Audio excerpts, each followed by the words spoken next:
వరలక్ష్మి వ్రతానికి బెల్లం గారెలు చేస్తున్నారా? గారెలు స్మూత్ గా లోపల మెత్తగా రావాలంటే ఈ చిన్న టిప్స్ మాత్రం మిస్ అవ్వకండి. అయితే ఈసారి మీ టిప్స్ తోనే గారెలు చేద్దాం. మొదటి టిప్, మినప్పప్పు పిండిని చాలా స్మూత్ గా రుబ్బుకోవాలి. పిండి గట్టిగా ఫ్లఫీగా ఉంటే గారెలు టెక్స్చర్ కూడా బాగుంటుంది. ఇప్పుడు షేప్ ఎలా చేయాలి? చేతికి కొద్దిగా నీళ్లు తడుపుకుని పిండిని తీసుకుని మధ్యలో చిన్న హోల్ చేసి షేప్ చేసుకోవాలి. నూనె మీడియం హాట్గా ఉండాలి. మరీ ఎక్కువ వేడైతే బయట త్వరగా రంగొచ్చి లోపల సరిగ్గా కుక్ కాకపోవచ్చు. ఇప్పుడు చూడటానికి చాలా క్రిస్పీగా గోల్డెన్గా ఉన్నాయి.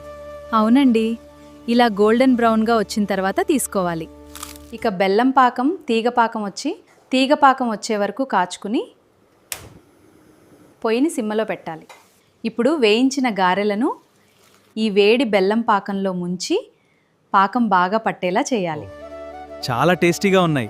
మినప్పప్పు వల్ల ప్రోటీన్తో పాటు న్యూట్రియంట్స్ ఉంటాయి, కానీ డీప్ ఫ్రైడ్ స్వీట్ కాబట్టి పోర్షన్ మాత్రం కొంచెంగా తీసుకోవడం మంచిది. మీ ఇంట్లో వరలక్ష్మి వ్రతానికి బెల్లం గారెలు చేస్తారా? చేస్తే కమెంట్లో చెప్పండి. వీడియో నచ్చితే లైక్ చేయడం మర్చిపోవద్దు.